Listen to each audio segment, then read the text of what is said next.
জিহাদ নাম শুনলে হয়ে আমরা জঙ্গিবাদী। নামাজ যেমন ফরজ, বেঈমানদের পক্ষে জিহাদ করাও ফরজ। এটা অস্বীকার করলে ঈমান থাকবে না। কোথায় যাও গো মা, যে বহুদের ময়দানে কোনো লাভ নাই। আমি নিজে দেখে আসছি, তোমার স্বামী দুনিয়ার থেকে বিদায় হয়ে গেছে, তোমার সন্তান দুনিয়ার থেকে বিদায় হয়ে গেছে। মহিলা যাবে না, আরেকবার ডাক দিয়ে আমার মা যাইও না, তোমার বাবা দুনিয়ার থেকে বিদায় হয়ে গেছে। মহিলা এবার ডাক দিয়া বলে, রে সাহাবীরা, আমি কি তোদের কাছে একবার জানতে চেয়েছি আমার সন্তান কেমন আছে, স্বামী কেমন আছে, বাবা কেমন আছে? একবার জানতে চাই নাই। বল উহুদের ময়দানে আমার দ্বীনের নবী কেমন আছে? এটা ছিল নবীর প্রতি মহব্বত। আমি শুধু তোমাদের ঘুমন্ত ঈমানটাকে একটু জাগায় দেওয়ার জন্য কথাগুলি রিপ্লাই করতেছি। আমার তোমরা তো এখন আসুন, প্রথম 1 থেকে 40 রাসূল সাল্লাল্লাহু আলাইহি ওয়াসাল্লাম ছিলেন সমস্ত নবীকুলের সম্রাট, সমস্ত নবীগণের এবং দু জাহানের যিনি বাদশা, আল্লাহর পরে যার সম্মান আর মর্যাদা। এই বিশ্বনবী মুহাম্মদুর রাসূলুল্লাহ সাল্লাল্লাহু আলাইহি ওয়াসাল্লাম দুনিয়াতে ওনাকে কেন পাঠাইলেন? শুধু আমাদের নবী নয়, শুধু আমাদের নবী নয়, 1 থেকে প্রায় 2,26,000 পয়গম্বর যত নবী রাসূল দুনিয়াতে আসছেন, সকলকে তো আল্লাহ পাঠাইছে দ্বীন প্রচারের জন্য। ঠিক না? দ্বীন প্রচারের জন্য কিন্তু পাঠাইছে। তাদের কাজই হলো দ্বীন প্রচার করা। এখন প্রশ্ন হলো, আমার রাসূলকেও পাঠাইলেন দ্বীন প্রচারের জন্য, ইসলাম কায়েম করার জন্য। তো রাসূল পাইলেন মোটে মাত্র 63 বছর। 1 থেকে 40 বছর পর্যন্ত উনি কোন দিনের দাওয়াত দিছে? রোজার কথা বলছে, নামাজের কথা, সুদ ঘুষ কোন বিষয় উনি আলোচনা করেন নাই। কয় বছর? 40 বছর। সচেতন যারা আছেন, শিক্ষিত যারা আছেন, জ্ঞানী যারা আছেন, খুব মনোযোগ দিয়ে শুনবেন ইনশাআল্লাহ। আর যারা বুঝেন কম, আপনারা মেহেরবানি করে এদিক সেদিক তাকায় না, একটু বোঝার চেষ্টা করেন। আলোচনা বক্তা শুরু করলে খালি আপনারা চিন্তা করেন কোন সময় টান টুন মারবো। এই জন্যই তো আপনারা আলোচনা কোনো কিছু নিয়ে বাড়ি যেতে পারেন না।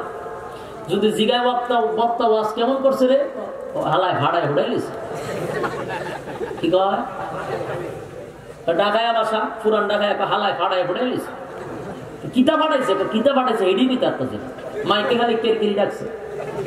তো মূল বিষয় হলো, আপনি আরামের ঘুম হারাম করেন, আরামের বিছানা ছেড়ে দিয়ে একটা নরমাল বিছানায় বসে আছেন, ঠান্ডা নিচ থেকে উঠতেছে। এত কষ্ট করে কেন বসছেন? কি চিল্লা চিল্লি শোনার লেগা না, কোনো একটা বিষয় কমপ্লিট শোনার জন্য বসছেন, কিছু জানার জন্য আসছেন? আপনারা সব ব্যস্ত মানুষ, আপনাদের সময়ের মূল্য আছে। তাই আলোচনা কি করে সেটা মনোযোগ দিয়ে শুনেন, এবং যারা মনোযোগ দিয়ে শুনে তারা অবশ্যই আলোচনার একেবারে সিরিয়াল পাবেন ইনশাআল্লাহ।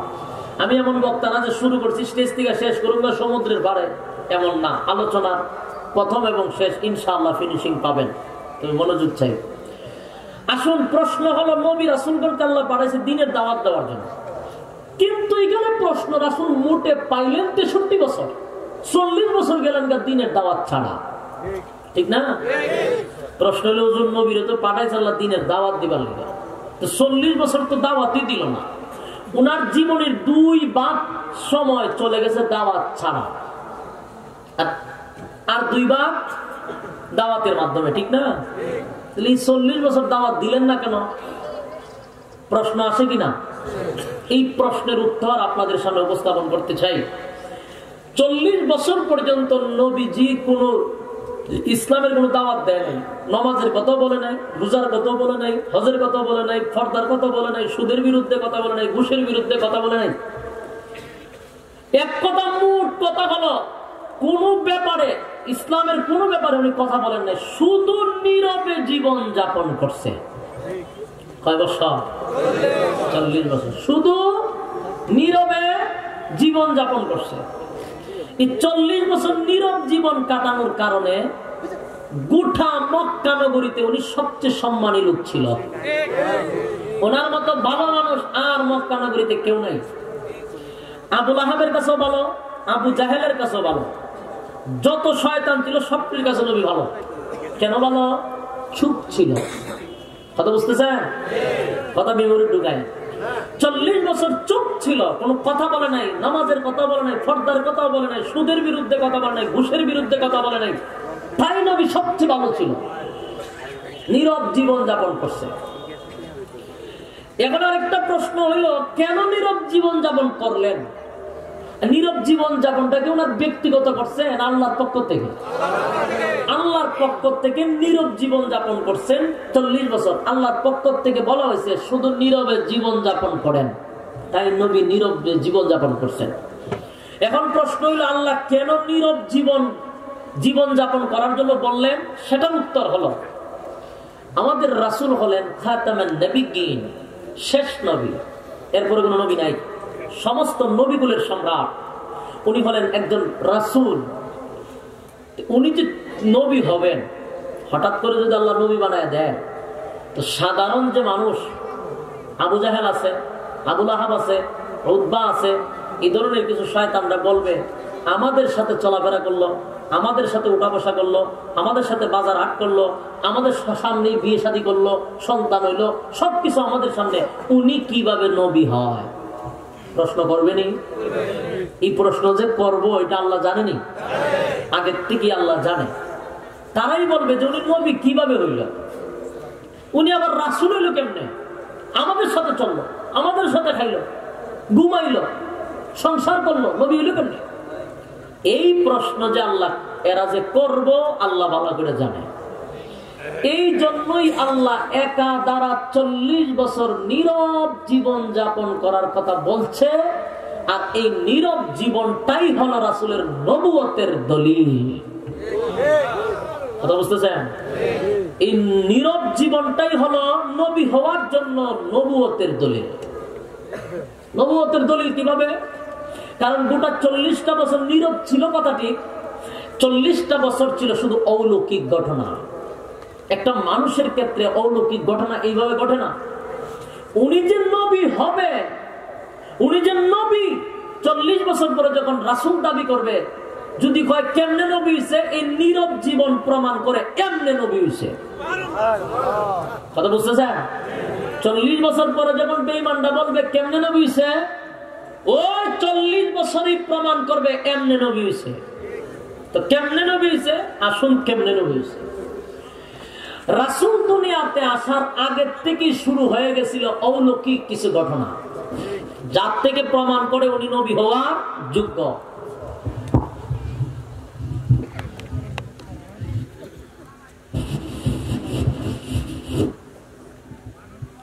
চল্লিশ বছর কথা বলতেছি না, এর আগে যে সময় আল্লাহর রাসূলের বাবা বিবাহই করে নাই, তখন থেকে শুরু হয়ে গেছে অলৌকিক ঘটনা।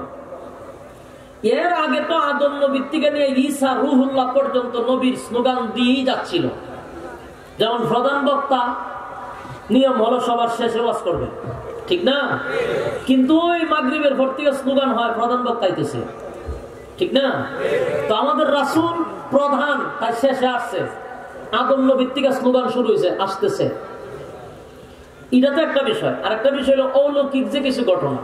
এটা হলো রাসূল সাল্লাল্লাহু আলাইহি সাল্লামের বাবা ছিল আব্দুল্লাহ, তার দাদা ছিল আব্দুল মুত্তালিব, নাকি? আব্দুল মুত্তালিব ছিল খানায়ে কাবার একজন মুতাওয়াল্লি, সর্দার ছিল। কোন সমস্যা হলে মানুষ ওনার কাছে এসে বলতো যে এই সমস্যা। তো একবার জমজমের যে পানি আমরা যে সৌদি গিয়া খানি, জমজমটা কিন্তু বন্ধ হয়ে গেছিল, এটাতে পানি আসতো না।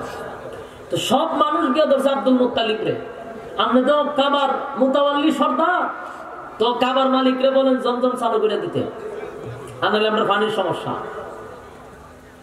আব্দুল মুত্তালিবের বাপের ক্ষমতা আছে জমজম চালু করা, উনিও বুঝতে পারছে। তাই গভীর রজনীতে খানায় কাবার সামনে গিয়া মালিক রে সাথে কথা শুরু করছে, কাবার মালিকের সাথে। হ্যাঁ কাবার মালিক, আমি সর্দার। এখানে সমস্যা ভাই, কথা না বলি প্লিজ, কথা না বলি, কথা না বলি।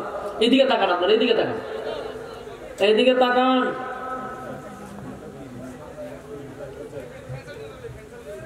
কথা না বলি ভাই, এদিকে থাকেন না, এরা দুজনকে একটু মিলাই দেন, ওইদিকে নিয়ে যান একজনকে, কথা না বলি, এদিকে তাকান, এদিকে তাকান। শুনেন, আব্দুল মুত্তালিব গভীর রজনীতে কথাগুলি চমৎকার, কথাগুলি শুনেন, জেনে রাখা দরকার, এটা শেষ হয়ে যাবে। এদিকে তাকান, গভীর রাত্রে বিচার দিল কার কাছে? আল্লাহর কাছে। হে কাবার মালিক, আমি সর্দার, পানি দেওয়ার ক্ষমতা আমার নাই, তুমি দয়া করে একটু পানি দাও, আমার জমজমটা চালু করে দাও। যদি জমজম চালু করে দাও তাহলে মান্নত করলাম, আমার 10টা ছেলে আছে, একটারে কুরবানি করে দিব তোমার নামে। বলতে দেরি হয়েছে, পানি চালু হইতে দেরি হয়েছে না। আসেনি সুবহানাল্লাহ? কেন সুবহানাল্লাহ? ওই দিকে তাকা রয়েছে, এদিকে তাকা। জমজম চালু হয়ে গেছে মান্নত করার কারণে। তো সিস্টেমটা দেখবেন, আমরা তো মানুষ, স্বার্থ যখন হাসিল হয় তখন পরে আর খবর থাকে না। এটা প্রত্যেকটা মানুষের ক্ষেত্রে এরকম হয়, স্বার্থ শেষ, পরে আমাদের খবর নাই। তো উনিও আর মান্নত পুরা করে না। তো রাত্রের বেলায় ওনার স্বপ্নে দেখা কেউ মান্নত না করছিলাম, মান্নত পুরা করো না কা। উনি সকালে ঘুম 3টা খালি ভিতরে ভিতরে 12টা বাজতেছে, মান্নত পুরা করা যাবে। 10 ছেলের মধ্যে একটা ছেলে নিজের সন্তানকে কেউ জব করতে চায়, আবেগে টেলা কইছে, মান্নত পুরা করে না। বারবার স্বপ্নে দেখাচ্ছে যদি মান্নত পুরা না করেন 10 ছেলে মারা যাবে, মক্কা নগরীতে বড় ধরনের ক্ষতি আসবে। এই স্বপন দেখে তো একটা দৌড় দিছে আব্দুল মুত্তালিব। তদানীন্তন সময় একজন পণ্ডিত ছিল, তাওরাতের আলেম ওরাকা বিন নাওফেলের কাছে। ওই তাওরাতের আলেমের কাছে গিয়ে বললেন, ভাই আমি তো এই মান্নত করছিলাম, এখন তো আমার মান্নত পুরা না করতে পারলে আমার তো মক্কা নগরীতে বিপদ আসবে, আমার সন্তান সবটির উপরে বিপদ আসবে। তাওরাতের আলেম বললেন, মান্নত তাড়াতাড়ি পুরা করেন, তাহলে তো আপনি আমাদের জন্য বিপদ আনবেন। ওই উনি 10 জন ছেলের একত্রিত করে বললেন, বাবারে আমি তো এই মান্নত করছিলাম, এখন কে রাজি বা আল্লাহর রাস্তায় কুরবানি হইতা, একজন রেডি হোক। ওখানে ছিল আবুল আহাব, রাসূলের চাচা, বলতেছে, বাবা আপনি কি আমার নাম বলছিলেন আল্লাহর কাছে? বলে না। তাহলে আমি আপনার 2টা সালাম দিয়ে আমি বাইরে কুরবানি হইতে রাজি না। আমির হামজা বলে, বাবা আমার নাম বলছিলেন? বলে না। তাহলে আমি একটু বাহিরের হাওয়া বাতাস একটু খাই আই। এখানে এখন অস্থিকর, একবারে বিরক্ত লাগতেছে। বিভিন্ন বাহানা দিয়া একের পর এক যাইতে আছে, যাইতে আছে, যাইতে যাইতে 9টা গেছে। আছে কটা? যিনি রয়েছে ওনার নাম হলেন আব্দুল্লাহ। আর বাকি 9 জন বাকছে বিভিন্ন অজুহাত দেয়। কেউ ভাই আমি একটু বাহিরে আসি, কেউ আব্বা আমি সালাম দিই আপনারে, মরতে চাই না। করতে করতে 9 জন গেল, আব্দুল্লাহ রয়েছে। বাবারও মনে বাধা দেয়, আব্দুল্লাহরে কেমনে জবাই করি, ছোট ছেলে না, আর সুন্দর, পয়গম্বরের বাবা কেমন হবে, মনে চায় না। কেসে আবার তাওরাতের আলেমের কাছে কেউ কেউ 9টা বাকছে রয়েছে, ছোট রাইডারে কেমনে আমি কুরবানি দিই। কয় শুনেন, 9টায় তো কুরবানি হইতো না, এটা যেহেতু ছোট প্রতিবাদও করতো না, এরই জবাই করেন, আমরারে বাঁচান। আব্দুল মুত্তালিব সিদ্ধান্ত নিল আব্দুল্লাহকে জবাই করবে। দিন তারিখ ধার্য করে সুন্দর করে সাজায় গুজায় খানায় কাবার সামনে নিচ্ছে। চতুর্দিকে পাবলিসিটি হয়েছে, চতুর্দিক থেকে মানুষের আনাগোনা। খানায় কাবার সামনে এসে সবাই হাজির হয়েছে, চতুর্দিক থেকে মানুষ। আব্দুল্লাহকে শুয়ায়া তরবারি নিয়ে আব্দুল্লাহর গলায় ধরে দিল। এমন সময় দেখে প্রায় 80 জন যুবতী তরবারি নিয়ে দাঁড়াইছে। এরা ভাই একজন না, 2 জন না, 80 জন যুবতী মেয়ে তরবারি লইয়া আব্দুল মুত্তালিবের গলার সামনে দাঁড়াইছে। রে আব্দুল মুত্তালিব, তোমার 9টা ছেলেরে একে একে জবাই করে দাও, কোনো সুবিধা নেই, কিন্তু আব্দুল্লাহর গলার মধ্যে ছুরি লাগাইতে আমরা দিব না। আব্দুল্লাহর গলায় ছুরি লাগাইতে দিব না, এটার কারণ হলো আব্দুল্লাহ মক্কা নগরীতে থাকলে আমাদের জন্য সুবিধা হলো, তার চেহারা দেখে ব্যবসায় গেলে আমার ব্যবসায় বরকত হয়। আব্দুল্লাহ যতদিন থাকে ততদিন আমরা যাত্রা শুভ হয়। তাই আব্দুল্লাহর গলায় ছুরি লাগাইতে আমরা দিব না, তোমার 9 ছেলেরে জবাই করো, বাধাও দিব না। এই পরিস্থিতি দেখে আব্দুল মুত্তালিব অবাক হয়ে গেল। যুবতী মাইয়ারা তরবারি লইয়া দাঁড়াইছে, যুবতীদের তালে তালে যুবকরাও দাঁড়াইছে। আব্দুল মুত্তালিব ব্যাপাকে পড়ে গেল, কি মুসিবতে পড়লাম। যাই হোক, ছেলে রাজি হয়েছিল, এখন মেয়ে রাধে না। এই মুসিবত কিভাবে আমার দূর হবে? দৌড়াইতে দৌড়াইতে আবার গেছে তাওরাতের আলেমের কাছে, গিয়া বলে বাইরে ছেলে তো আমার রাজি, কিন্তু এই মক্কা নগরীর কিছু যুবতী মেয়েরা তরবারি লইয়া আমার সামনে দাঁড়াইছে, কেমনে এখন আমি কুরবানি দেই? মান্নত কিভাবে পড়া করি? মহা মুসিবতের মধ্যে পড়ে গেল আব্দুল মুত্তালিব। কিছুদিন যেতে না যেতে তাওরাতের আলেম একটা পরামর্শ দিল। পরামর্শটা হলো, আব্দুল মুত্তালিব রে, লটারি লাগায়া দাও, লটারি লাগায়া দাও। যদি আব্দুল্লাহর নাম লটারিতে আসে, আব্দুল্লাহরে জবাই করে দিবা। যদি লটারির মধ্যে উটের নাম আসে, উট জবাই করে দিবা।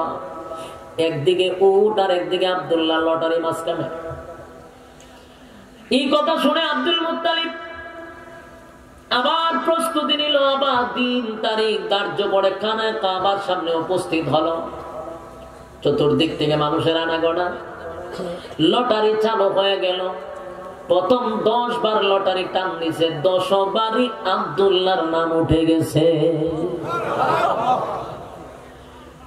এখন তো মুসিবত, আব্দুল্লাহর নাম উঠে গেছে। আবার 10 বার লটারি টান দিল, আবার আব্দুল্লাহর নাম, 10 বার আব্দুল্লাহর নাম। দ্বিতীয়বার আবার টান দিল, দ্বিতীয় 10 বার আব্দুল্লাহর নাম। ওটার নাম তো ওটা রাখলে আব্দুল্লাহর নাম ওঠে। এরকম ভাবে লটারি দিতে দিতে প্রায় 99 বার শুধু আব্দুল্লাহর নাম উঠছে। জোরে কোন সুবহানাল্লাহ। 99 বার আব্দুল্লাহর নাম। এমনি যুবতীরা তরবারি লইয়া দাঁড়ায় গেল। রে আব্দুল মুত্তালিব, 99 বার আব্দুল্লাহর নাম উঠে গেল। 100 বার হইতে আর কত লাগে? এদের টার্গেট হলো শেষ লটারি। এখন যদি আব্দুল্লাহর নাম উঠে রে, আর কোনো বাধা মানা হবে না। শেষবারের মতো লটারি। যুবতীরা তরবারি লইয়া আব্দুল মুত্তালিবের কাছে গিয়া বলে, আব্দুল মুত্তালিব, 99 বার আব্দুল্লাহর নাম উঠছে। 99 কেন, যদি 99,000 বার ওঠে? রে আব্দুল মুত্তালিব, ওয়াদা দিলাম আব্দুল্লাহর গলায় ছুরি লাগাইতে আমরা দিব না। আব্দুল্লাহর গলায় ছুরি লাগাইতে পারবা না যদিও আরেকবার ওঠে। চতুর্দিকে যুবতীরা তরবারি লইয়া ঠং দাঁড়িয়ে আছে। আব্দুল মুত্তালিব এমন মুসিবতে পড়ছে।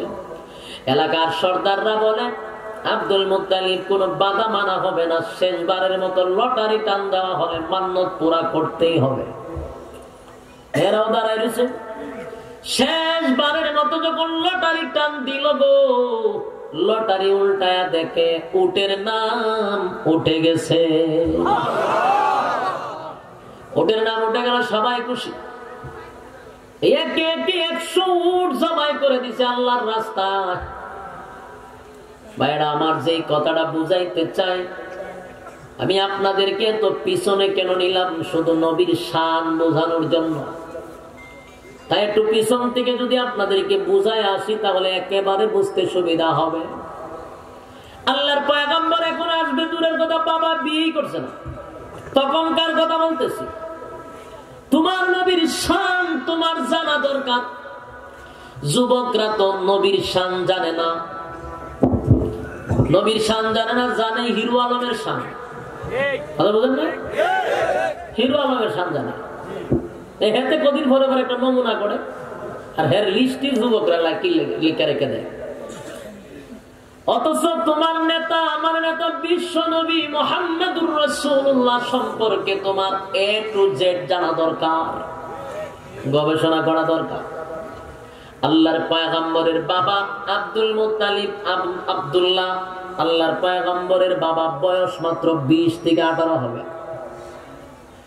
18 বছরের যুবক অথবা 20 বছরের যুবক আব্দুল্লাহ। চতুর্দিক থেকে আব্দুল্লাহর জন্য বিবাহের প্রস্তাব আসতে লাগলো। শুধু বিবাহের প্রস্তাব, চতুর্দিক থেকে বিবাহের প্রস্তাব। আব্দুল মুত্তালিব বলেন, ছেলে আমার একটা, কিন্তু বিবাহের প্রস্তাব আসে চতুর্দিক থেকে, কেমনে দেই? আর আব্দুল্লাহ রাস্তা দিয়ে বাহির হতে পারে না। মেয়েরা, যুবতীরা আব্দুল্লাহরে ডিস্টার্ব করে। সরাসরি প্রেমের অফার দেয়, আব্দুল্লাহ তোমারে ভালোবাসি, তোমারে বিয়া করতে চাই। এখনকার যুবকরা অফার দেয় না, জোর করে আদায় করে নেয়, জোর করে আদায় করে। তো ভালোবাসতে না, তোও শেষ, তোর 14 গোষ্ঠী শেষ, ঠিক নেই? এরা জোর করে প্রেম করে।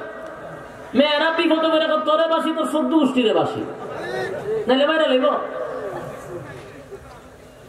এর যুবক, আল্লাহর পয়গম্বরের বাবা আব্দুল্লাহ রাস্তা দিয়ে বাহিরে হতে পারে না, মেয়েরা ওনাকে ডিস্টার্ব করতো, প্রেমের অফার দিত। কেন প্রেমের অফার দেয় সেটাও সামনে আলোচনা, খালি মনোযোগ দিয়ে শুনেন। কেন আব্দুল্লাহর জন্য এত পাগল ছিল? মেয়েরা ডাইরেক্ট বলতো, আব্দুল্লাহ তোমার বাবারে বলো না তোমার সঙ্গে যেন বিবাহটা দিয়া তোমার বউ বানায় আমারে ঘরে নেয়। কিন্তু আল্লাহর নবীর বাবারে এত অফার দিত, কিন্তু আব্দুল্লাহ এত লজ্জিত ছিল, এত শর্মিন্দা ছিল, এত লাজুক ছিল, উনি লজ্জায় শরমে লাল হয়ে যেত। মেয়েদের দিকে তাকায় কথা বলতে পারতেন না, এত লজ্জা উনি পাইতেন। অথচ মেয়েরা ওনার অফার দিত, উনি লজ্জায় শরমে মাথার নিচের দিকে রাখতেন। সুবহানাল্লাহ। এইভাবে যখন রাস্তাঘাটে গেলে আব্দুল্লাহরে বাধা দেয়, প্রেমের অফার দেয়। তদানীন্তন সময় একজন ধনাঢ্য ব্যক্তি ছিল, তাওরাতের আলেম ওরাকা বিন নাওফেল, খুব ধনী মানুষ ছিল। তার একমাত্র মেয়ের নাম ছিল মরিয়ম।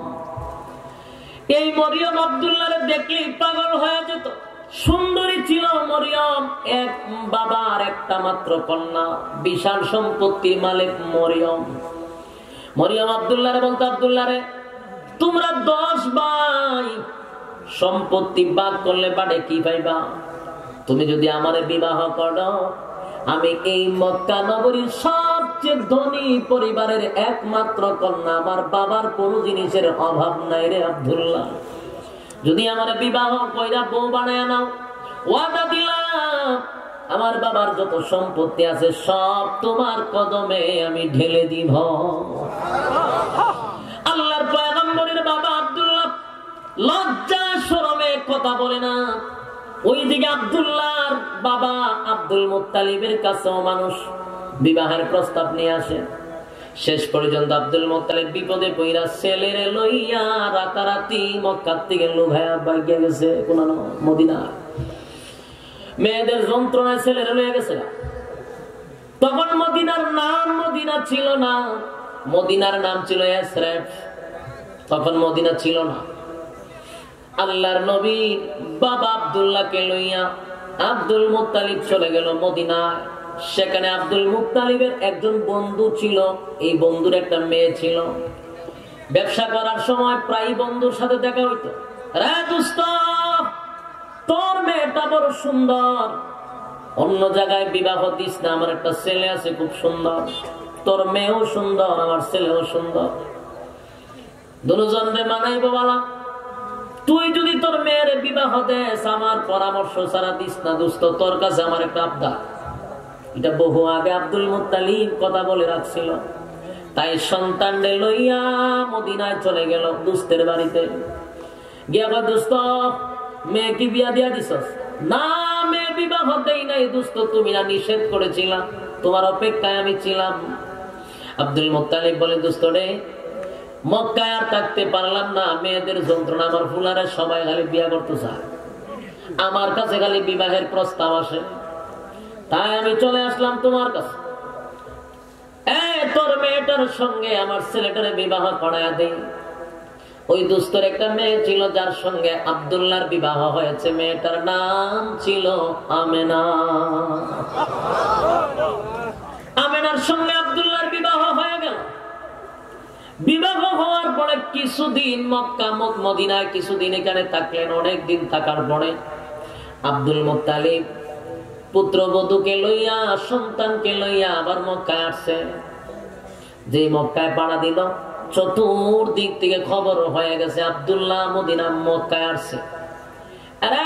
চতুর্দিক থেকে ঘোষণা হয়ে গেল আব্দুল্লাহ মক্কায় আসছে গো, যুবতী মেয়েরা পাগল পাগল হয়ে গেছে। অনেক দিন ধরে আব্দুল্লাহ রে গোটা মক্কায় তালাশ করে কোথাও পায় না। সব মেয়েরা কেঁপা ছিল, কোথায় রে আব্দুল্লাহ, কোথায় গেলি? চতুর্দিকে আব্দুল্লাহ রে তালাশ করে যুবতী মেয়েরা কোথাও আব্দুল্লাহ রে পায় নাই। যখন শুনছে আব্দুল্লাহ মক্কায় আবার আসছে, মেয়েরা পাগল পাগল হয়ে আব্দুল্লাহর কাছে আসতে শুরু করলো। আব্দুল্লাহ একদিন রাস্তা দিয়া যায়, মরিয়ম ওই ধনাঢ্য বাবার একমাত্র কন্যা মরিয়ম দূর থেকে দেখে আব্দুল্লাহ আসতেছে। মরিয়ম পাগল হয়ে গেছে, পাগল পাগল হইয়া ঘর থেকে দৌড়াই আব্দুল্লাহর সামনে এসে দাঁড়ায় গেছে। দাঁড়ায় বলে, আব্দুল্লাহ রে, কই রে আব্দুল্লাহ? গোটা মক্কা নগরী তালাশ করলাম, কোথাও তোমারে পাইলাম না। কোথায় গেছিল আব্দুল্লাহ? আয় করে আমি ঘরে নিয়ে কিছু কথা বলতে চাই। যেই মাত্র মরিয়ম আল্লাহর পয়গম্বরের বাবা আব্দুল্লাহর চেহারার দিকে তাকাইছে, চেহারার দিকে তাকাইয়া মরিয়ম একটা চিৎকার দিয়া মাটিতে পড়ে গেছে। মরিয়ম চিৎকার দিয়া বলে, আব্দুল্লাহ কি করলি রে, কি করলি, কি করলি? মরিয়ম কানতে কানতে বেহুশ হয়ে গেছে, গইরাইয়া কান্দে। এক পর্যায়ে মরিয়ম আব্দুল্লাহর সামনের থেকে ঘরের ভিতরে চলে গেছে। আব্দুল্লাহ ডাক দিয়া বলে, মরিয়ম আমার দেখলে তুমি গল্প করতা, খাবার দিতা, আমার সামনে দাঁড়িয়ে থাকতা, কোনদিন আমি তোমার সামনে দাঁড়ায় কথা বলি নাই। কিন্তু মরিয়ম গো, আজকে ব্যতিক্রম। আমার দেখা প্রথম আগ্রহের সাথে তুমি কাছে আসলা, কিন্তু আমার চেহারার দিকে তাকাইয়া চিৎকার মারলা কেন, কানলা কেন, ঘরের ভিতরে চলে গেলে কেন? মরিয়ম ডাক দিয়া বলে, আব্দুল্লাহ রে, আব্দুল্লাহ খানায় কাবার কসম দিয়ে বলি রে আব্দুল্লাহ, তাওরাতের কসম দিয়ে বলি রে আব্দুল্লাহ, মিথ্যা কথা বলবি না। বল আব্দুল্লাহ, তুই কি বিবাহ করেছিস রে আব্দুল্লাহ? বল, বিবাহ করেছিস? আব্দুল্লাহ বলে, হ্যাঁ মরিয়ম, আমি তো বিবাহ করেছি। কোথায় রে বিবাহ করেছিস? বলে, মরিয়ম আমি বিয়ে করেছি মদিনায়। মেয়ের নাম কি? বলে, আমেনা। হ্যাঁ রে আব্দুল্লাহ, কেমনে রে এমন কামটা করতে পারলি? আসমানটা ভেঙে মাথায় পড়ে গেল রে আব্দুল্লাহ। আরে আব্দুল্লাহ, তোর জন্য আমি পাগল ছিলাম, এমনি এমনি পাগল ছিলাম না রে আব্দুল্লাহ। আরে আব্দুল্লাহ, এমনি এমনি পাগল ছিলাম না। আমার বাবা হলো তাওরাতের আলেম, আমার বাবা হলো পণ্ডিত। ইনজিল কিতাব, তাওরাত কিতাব আমার বাবা রিসার্চ করে। আমার বাবার সঙ্গে থেকে থেকে আমিও তাওরাত রিসার্চ করতে লাগলাম। ওই তাওরাত পড়তে গিয়ে আমি তাওরাতের মধ্যে মুহাম্মদী নূরের সন্ধান পেয়েছি। আর সূরা বলেন আল্লাহু আকবার। এর যুবক ভাই, তাহলে এবার আসুন, কি পাইছে? মুহাম্মদী নূর পাইছে। কথা বুঝতেছে? বেশি না, হালকা, মানুষ যেন কথা বুঝে, আউটপুটে দিয়ে নেবে। এবার আসুন, আল্লাহর পয়গম্বরের বাবা আব্দুল্লাহর কাছে বলে, আব্দুল্লাহ রে, আমি তাওরাত রিসার্চ করে মুহাম্মদী নূরের সন্ধান আমি পেয়েছি। মুহাম্মদী নূরের সন্ধান আমি তাওরাত রিসার্চ করে দেখলাম, অচিরেই মুহাম্মদের জন্ম হবে, পৃথিবীতে পদার্পণ করবে, যিনি সমস্ত নবী কুলের সম্রাট হবে, দুজাহানের বাদশা হবে, শেষ পয়গম্বর হিসাবে দুনিয়াতে পদার্পণ করবে। আর এই নূরের সন্ধান করতে করতে এই নূর আমি আব্দুল্লাহ তোর কপালে দেখতে পাইতাম। আর রাসূল বলেন আল্লাহু আকবার। মরিয়ম ডাক দিয়ে বলে, আব্দুল্লাহ যেদিন থেকে মুহাম্মদী নূর আমি তোমার কপালে দেখছি গো, সেদিন থেকে তোমার জন্য পাগল হয়ে গেছে আব্দুল্লাহ। আমি ওই কিতাবের মধ্যে এটাও পেয়েছি, মুহাম্মদের মা যিনি হবে, তিনি হবে পৃথিবীর শ্রেষ্ঠ মা। আরে আব্দুল্লাহ, আমি পৃথিবীর শ্রেষ্ঠ মা হইতে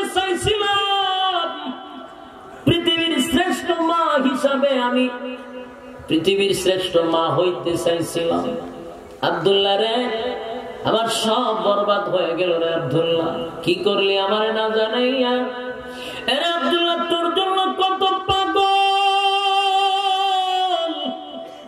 পাগল ছিলাম রে আব্দুল্লাহ, জানোস রে আব্দুল্লাহ, তোর জন্য কত পাগল ছিলাম।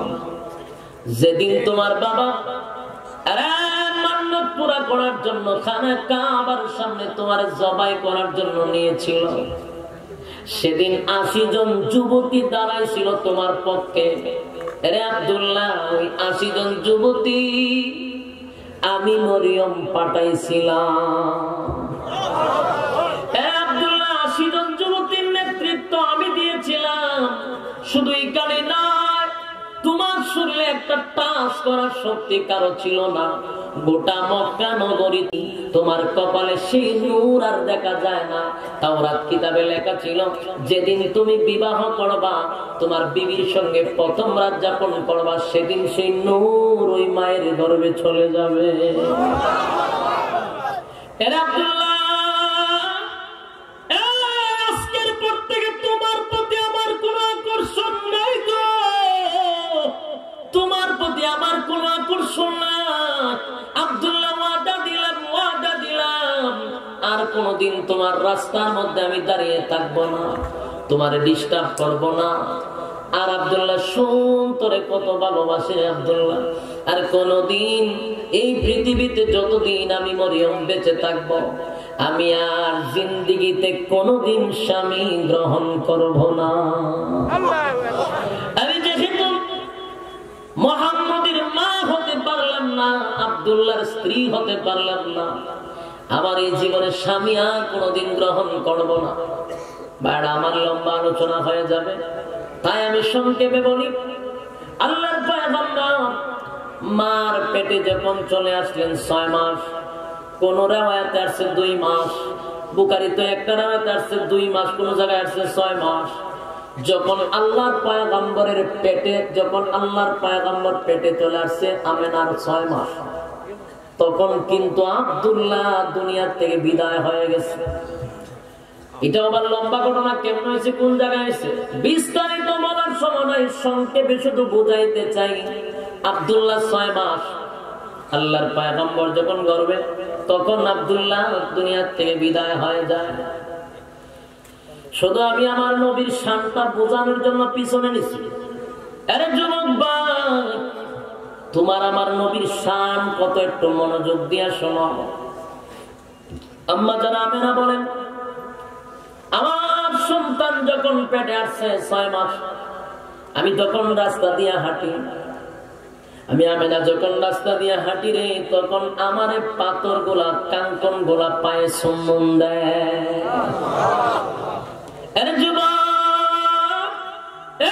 এইটা তোমার নবীর শান, ভালো করে তোমার নবীর শান সম্পর্কে জানা দরকার।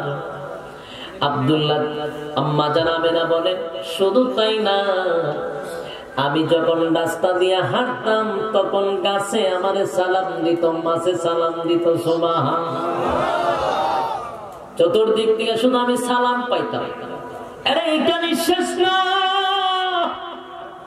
আল্লাহর পয়গম্বরের মা আমেনা বলেন, আমি পানি আনার জন্য যখন আমি কূপের কাছে যাইতাম, কূপ চিনেন না আপনারা?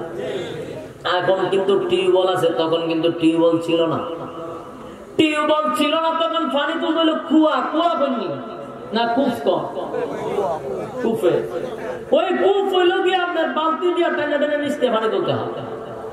এটি এখনো আছে, অনেক দূর দূরান্তে প্রোগ্রাম গেলে আমরা এগুলো এখনো পাই।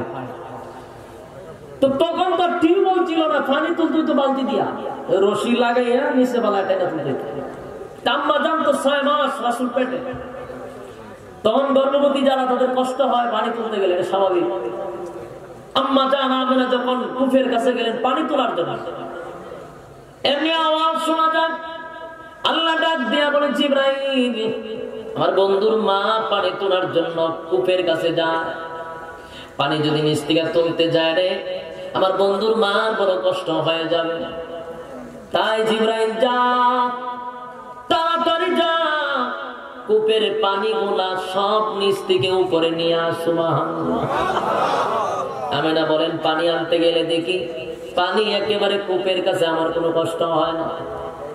এর যুবক ভাইটা তোমার নবীর শান, এখানেই শেষ না।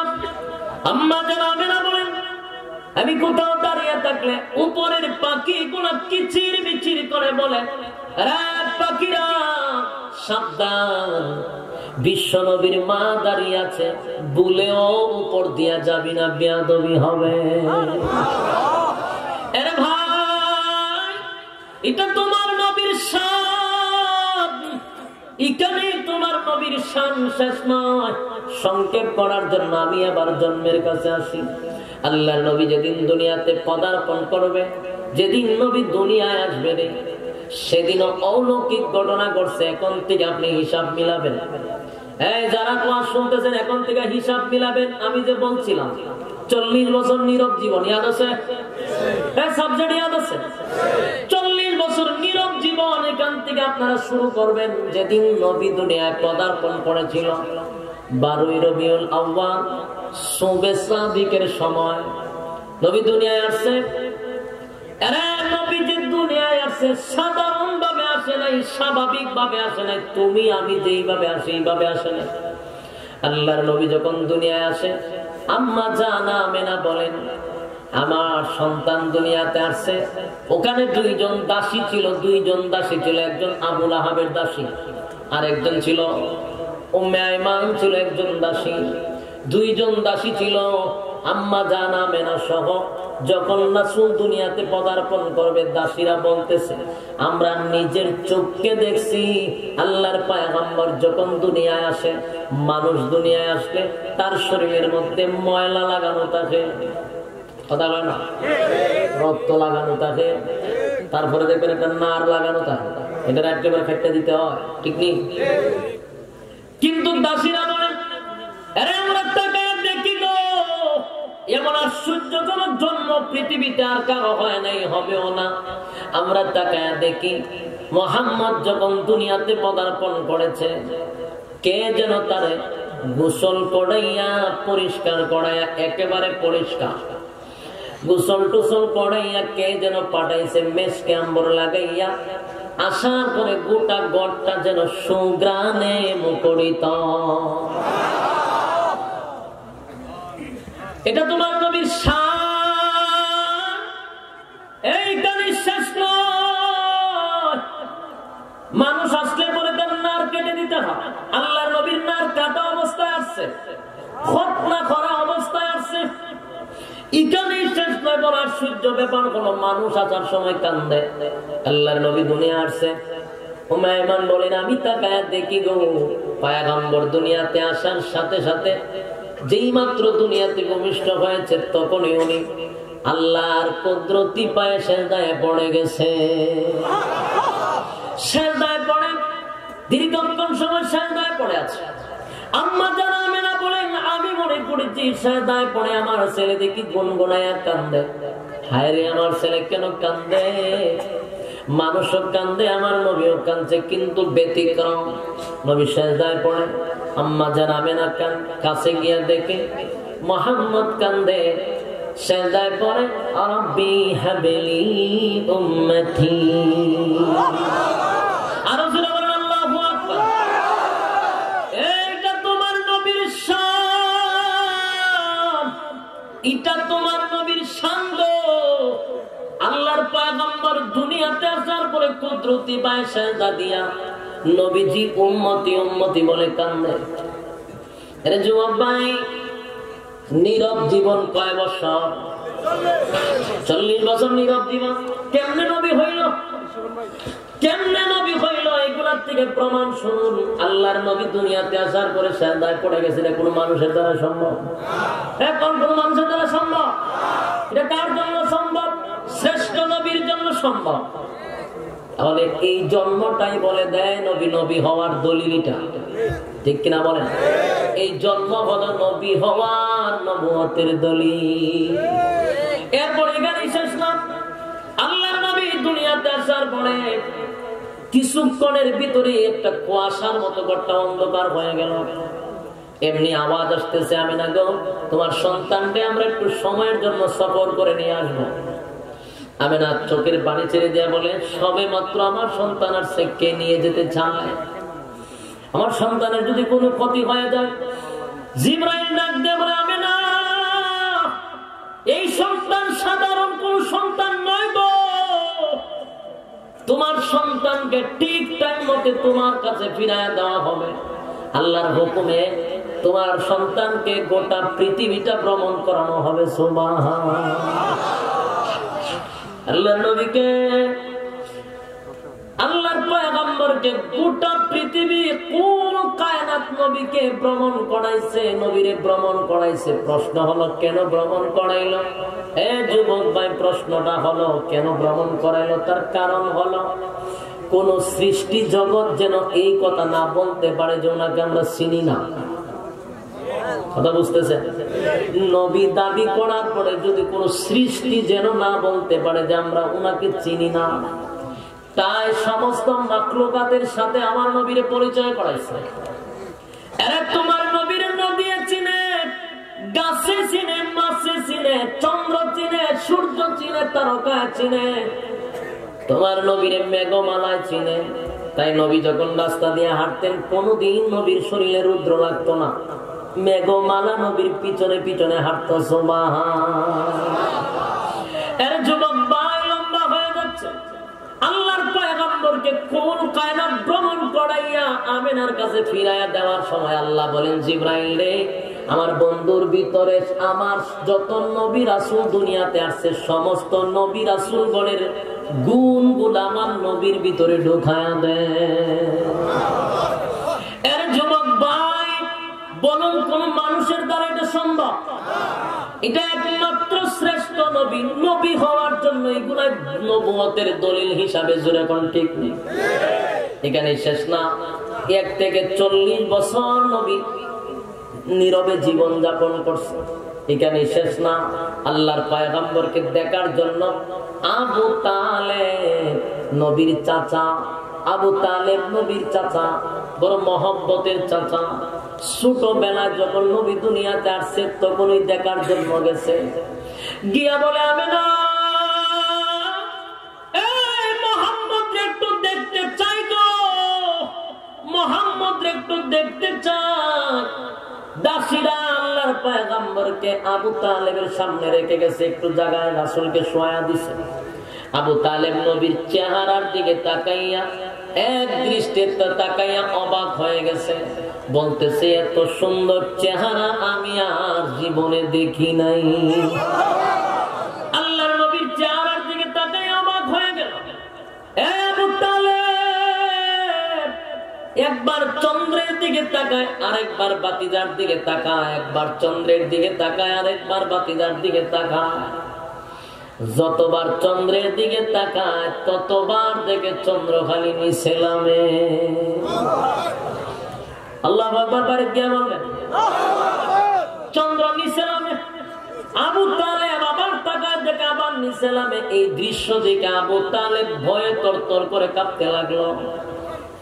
এমন ভয় ভিতরে শুরু, একবার নবীর দিকে তাকায়, আর একবার চন্দ্রের দিকে তাকাইতে তাকাইতে দেখে চন্দ্রটা নবীর সামনে চলে আসতেছে। আবু তালেব এমন দৃশ্য দেখে কাঁপতে শুরু করলো, ওনার বাক শক্তি বন্ধ হয়ে গেছে। এরে আমি কার কাছে বলি, এমন দৃশ্য কেউ দেখে নাই গো। চন্দ্রটা যখন নিচে নামে আবু তালেব বলে আমার বাতিজার উপরে, বললে বাতিজা শেষ। এই ভয়ে উনি কাঁপতেছে, কিন্তু হঠাৎ করে দেখে আল্লাহর পয়গম্বরের সামনে চন্দ্র এসে দাঁড়িয়ে গেছে। সুবহানাল্লাহ।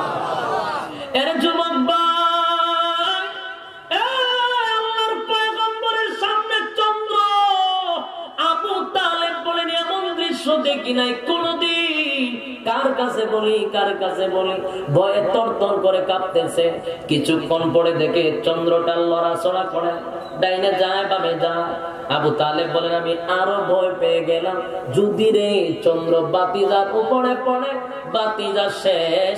এই ভয়ে না আমি কাঁপতেছি, কিন্তু তাকায় দেখে না, চন্দ্র নিজে নিজে লড়ে না।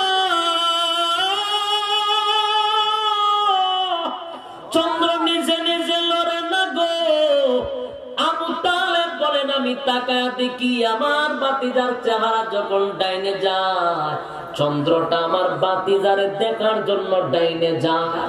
চন্দ্র যখন আমার বাতিজার চেহারা বামে নেয়, চন্দ্র আমার বাতিজারে দেখার জন্য দৌড়ায় বামে যায়। এই যে লড়াচড়া করে, নিজের থেকে করে না, বাতিজা লড়ে, চন্দ্র লড়ে। এই দৃশ্য কার কাছে বলি?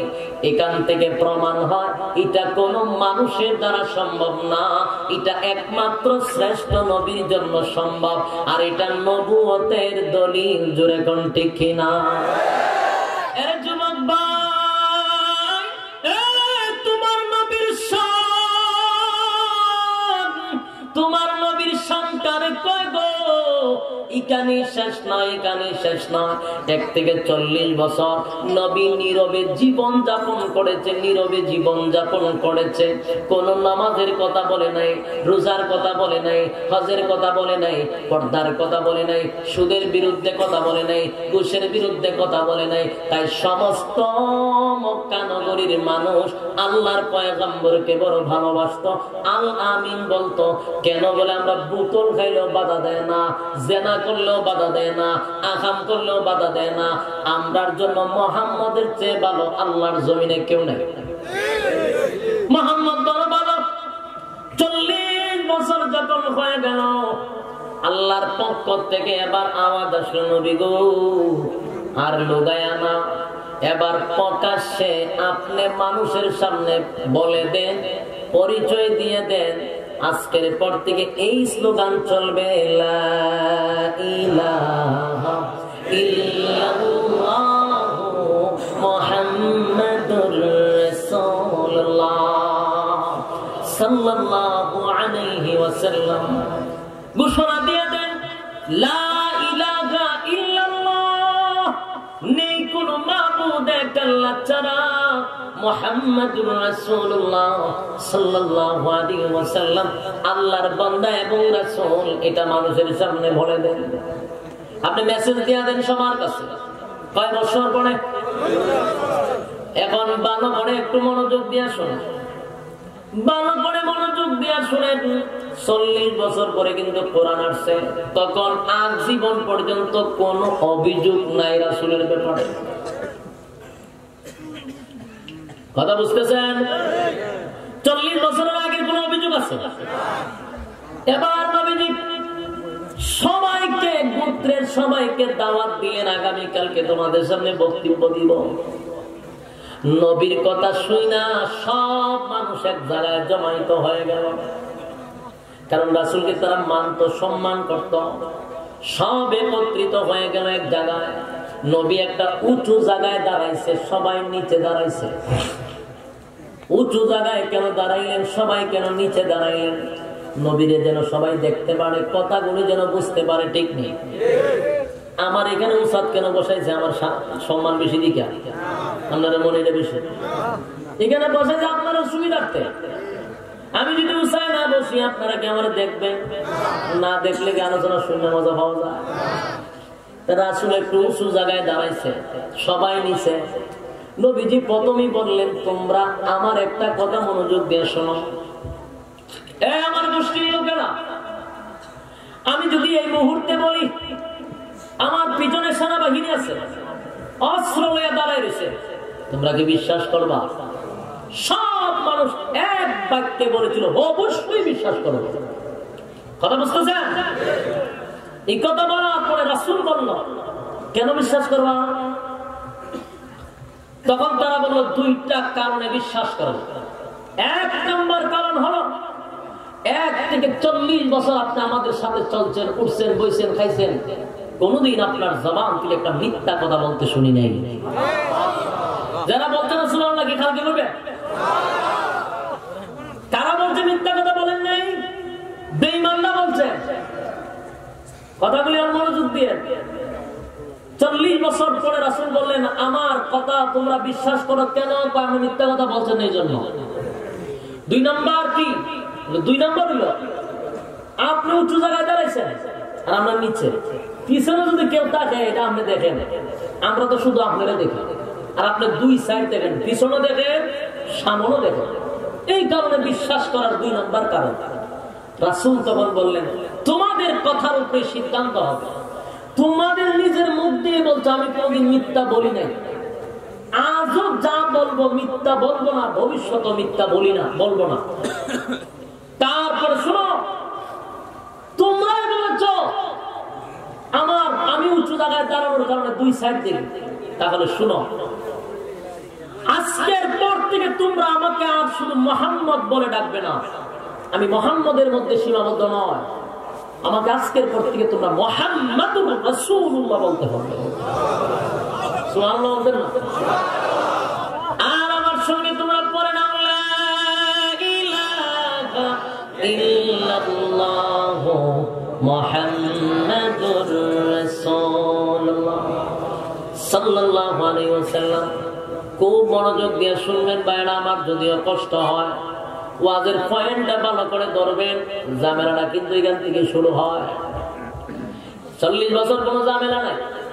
যেই মাত্র নবী বললেন লা ইলাহা ইল্লাল্লাহ, নেই কোনো মাবুদ এক আল্লাহ ছাড়া, মুহাম্মাদুর রাসূলুল্লাহ, আজকের পর থেকে আমি মুহাম্মদ নয়, আমি মুহাম্মাদুর রাসূলুল্লাহ সাল্লাল্লাহু আলাইহি ওয়াসাল্লাম।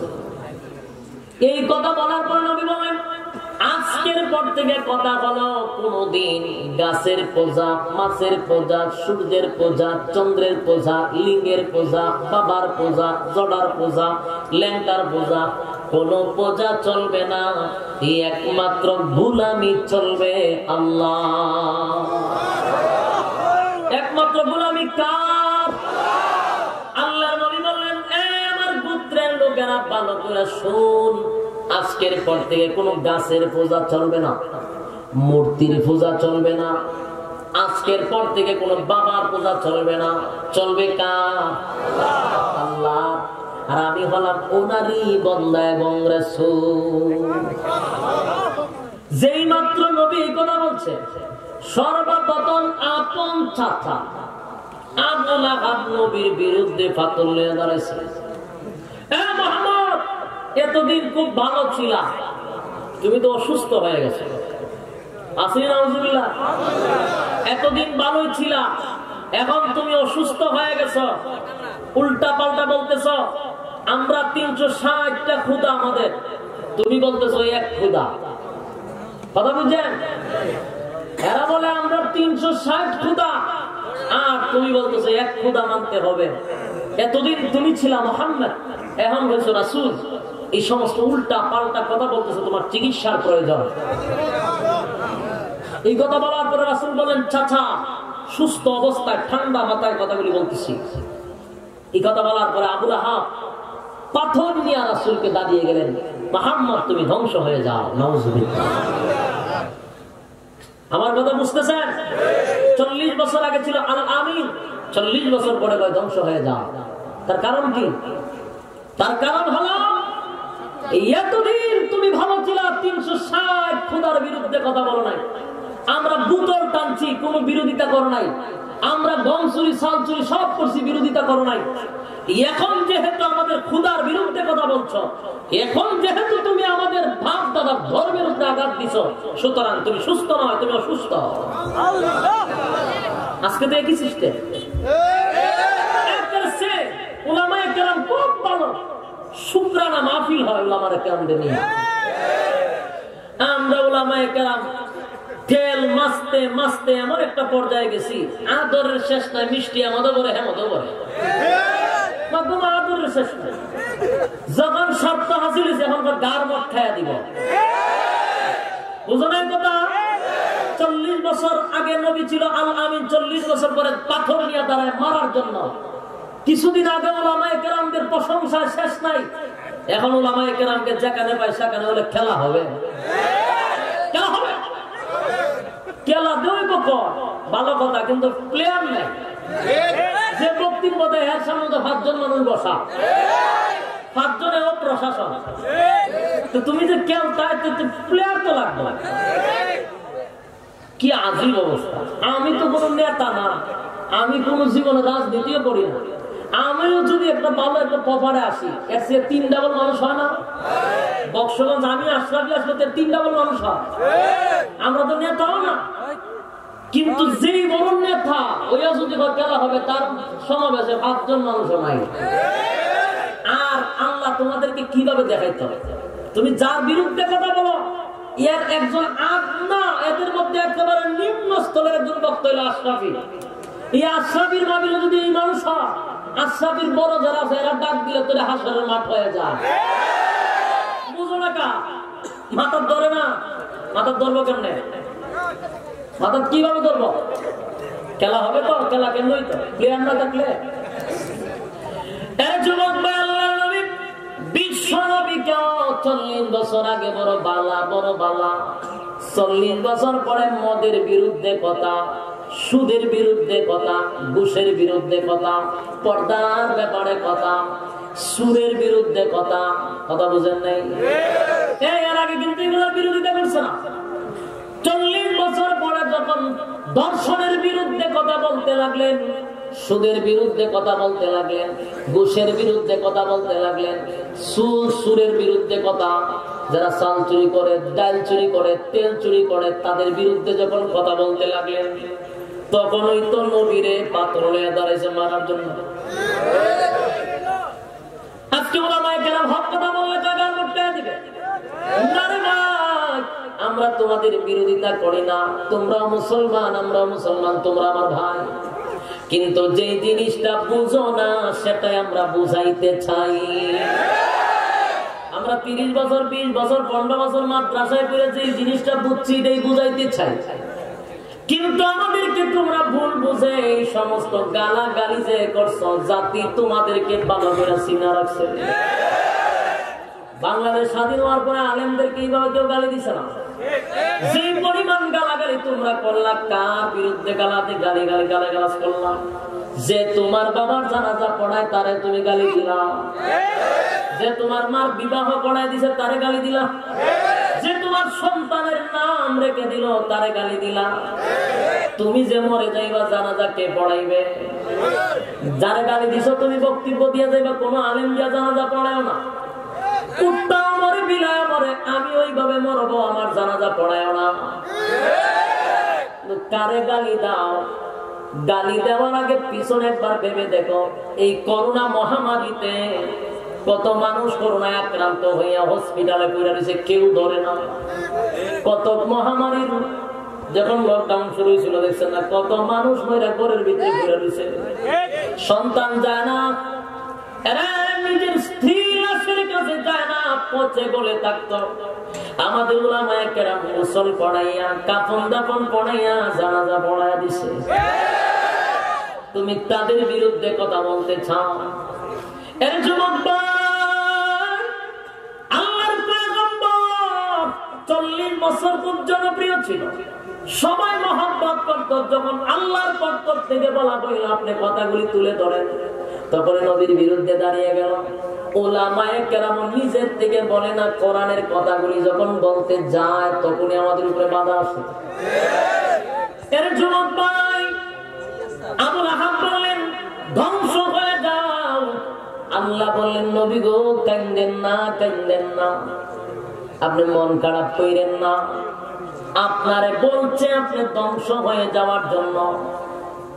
এতদিন তো আপনার বিরুদ্ধে কথা বলে না, কথা তো বলছে আমি আল্লাহ যখন আপনার কাছে ওহী নাযিল করছি তখন থেকে কথা বলা শুরু করছে।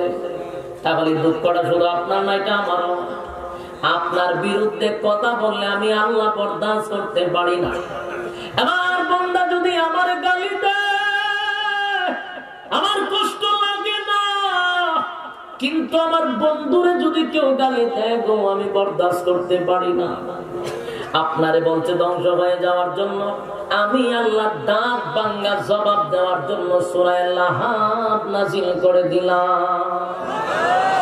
আল্লাহ বলেন তাব্বাত ইয়াদা আবি লাহাবি ওয়া তাব মা আগনা আনহু মালুহু ওয়া মা কাসাব সায়াসলা নারান যাতা লাহাবি ওয়া ইমরাআতু হাম্মালাতাল হাতাব في جيدها حبل من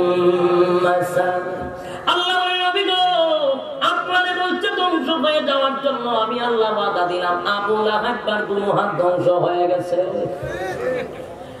আবু লাহাবের সন্তান আওলাদ গুলি সব ধ্বংস, কোনো কাজে আসবে না, মাল আওলাদ সব ধ্বংস। এমনকি সে জাহান্নামী, তার বউ জাহান্নামী। খালি কি সে জাহান্নামী, তার বউয়ের নাম হলো উম্মে জাবিন, এটাও জাহান্নামী। এর বড় হলো সুকুলকুল। এখানের কথাই কেন, এখানের কথাই কেন লাগে? আল্লাহ বলেন আপনি ঘাবড়ায়েন না, এতদিন আপনি ভালো ছিলেন, এখন থেকে আপনি হয়ে গেলেন তাদের শত্রু। এই যুবক ভাই কথায় ইয়াদ রাখবেন, কয়টা অধ্যায় বলছিলাম? 1 থেকে 40 কিন্তু চলে গেছে, কথা বুঝতেছেন? এখন তাদের প্রশ্ন হলো নবী হইছে কেমনে? এই তো স্লোগান দিল নবী কেমনে হইল? 40 বছর প্রমাণ করে ও মাক্কি জিন্দেগি। আর কিতাবে লেখছে 1টা বছর 13টা বছর মাক্কি জিন্দেগির মতো কষ্টের জিন্দেগি রাসূলের আর নাই। 13টা বছরে এত নির্যাতনের স্টিম হুলার তাদের উপরে ছড়ায় দিচ্ছে।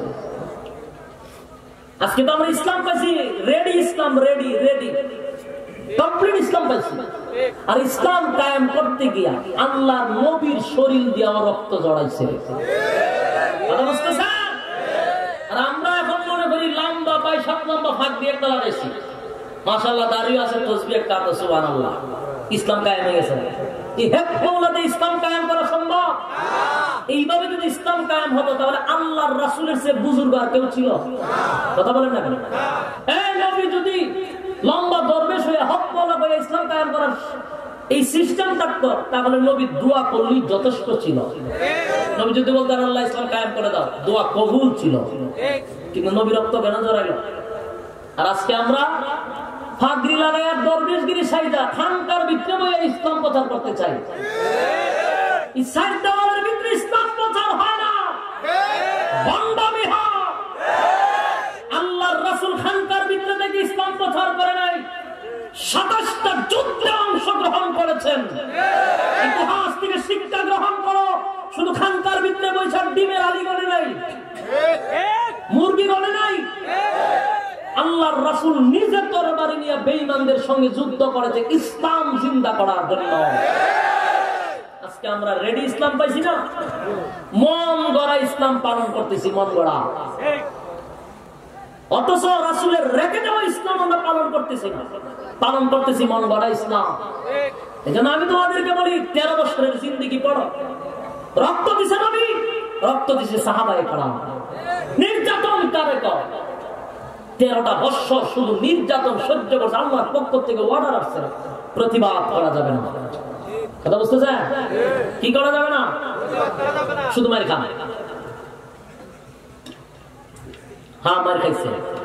13 বছর সাহাবায়ে কেরামদেরকে যেখানে পাইছে সেখানে মারছে। মারতে মারতে শাহাদাত বরণ করছে অনেক সাহাবী। কারো বুকের উপরে পাথর, কারো পিঠের নিচে জ্বলন্ত কয়লা, কাউকে গলার মধ্যে রশি লাগাইয়া মরুভূমির ভালো দিয়ে টেনে টেনে নিয়ে যান, কারো লজ্জাস্থানে ভরসা দিয়ে হত্যা করেছে। এরকম নির্যাতন কারে করে? শরীরের চামড়া টেনে টেনে তুলে ফেলা হয়েছে। নির্যাতন কারে করে? আল্লাহর পয়গম্বরের একজন সাহাবী খাব্বাব রাদিয়াল্লাহু তাআলা একজন ওমরের একটা মজলিসে বসা ছিল। ওমর হযরত বেলালের কথা টান দিয়ে বললেন, বেলাল ইসলামের জন্য অনেক কষ্ট করেছে। খাব্বাব রাদিয়াল্লাহু তাআলা ডাক দিয়ে বলেন, ওমর রে, খালি দি বেলালের কথা কইলাম, আমি খাব্বাব কি ইসলামের জন্য কম করেছি নাকি? বলে, আমি তো জানলাম না, আমি বলতে পারি না। আপনি কেমন কষ্ট করেছেন একটু আমার কাছে বলেন। খাব্বাব বলেন, আমি কেমন কষ্ট করছি মুখ দিয়া বলার দরকার নাই, আমার কোমরটা আপনাকে একটু দেখাইতে চাই। কাপড়টা কোলে কোমরটা শুধু দেখায়া দিছে। হযরত ওমর ছিল শক্তি মানে কঠিন মানুষ, সহজে কাঁদতো না। কিন্তু খলিফাতুল মুসলিমিন ওমর এত শক্ত মনের মানুষ। ওই খলিফাতুল মুসলিমিন ওমর খাব্বাবের কোমর থেকে চোখ দিয়া পানি ছেড়ে দিয়েছে। ওমর কাঁদতে কাঁদতে বেহুশ। খাব্বাব রে, এমন কোমর আমার জিন্দেগিতে কোনোদিন দেখি নাই। যেই কোমরে কোনো মাংস ছিল না, গোশত ছিল না, হাড্ডি ছিল কোমরের মধ্যে। হযরত ওমর বলে, কেন রে এমন হইল কেমনে? বলে, ওমর, আমি যখন কালেমা পড়েছি এটাই আমার দোষ ছিল গো। বেঈমানের বাচ্চা বলে আমারে জ্বলন্ত আঙ্গরার মধ্যে শোয়া দিত, মাংসগুলি ভিতরে ঢুকে যেত, খসে খসে জমিনে পড়ে যেত, আমার শরীরে কোনো গোস্ত ছিল না। তারপরেও তারা ঈমান ছাড়ে নাই। এরে যুবক ভাই, ইসলাম তো রেডি পাইছ। এরে সাহাবায়ে কেরাম রক্ত দিয়ে ইসলাম কায়েম করছে রে। হযরত বেলালের বুকের মধ্যে পাথর ছিল, পাথর জিহ্বার মধ্যে পেরাক মারছিল আল্লাহর নাম নেওয়ার কারণে। আল্লাহর নাম নেওয়ার কারণে বেলালের জিহ্বার মধ্যে পেরাক মারছিল, বুকের মধ্যে পাথর রাখছিল, প্রচন্ড রুদ্রের মধ্যে শোয়া রাখছিল। বেলালের জবান থেকে আল্লাহ আল্লাহ নামটা একবার বলে নাই, জুড়ে জুড়ে আহাদ বলে চিৎকার দিত। এর যুবক ভাই, 13টা বছর বেঈমানের বাচ্চাগুলি আল্লাহর নবীর সাহাবী সহ নবীকে যখন নির্যাতন যেখানে পায় সেখানে মারে। নবীজি বড় আবেগ লইয়া তায়েফের ময়দানে গেলেন দাওয়াত লইয়া। সেখানে নবী রক্তাক্ত, পাথরের আঘাতে আঘাতে নবী বেহুশ হয়ে জমিনে পড়ে গেল। এর যুবক ভাই, তো আল্লাহর কাছে বলে নাই যে ইসলাম কায়েম করে দেন? রক্ত দিয়া নবী ইসলাম কায়েম করছে রে আশিকে রাসূল। আজকে তুমি নবীর রেখে যাওয়া ইসলাম পালন না করে মন গড়া ইসলাম পালন করতেছো। বাবার আর ইসলাম, বাবায় হয়ে গেছে এইভাবে কোন বাবার আর ইসলাম।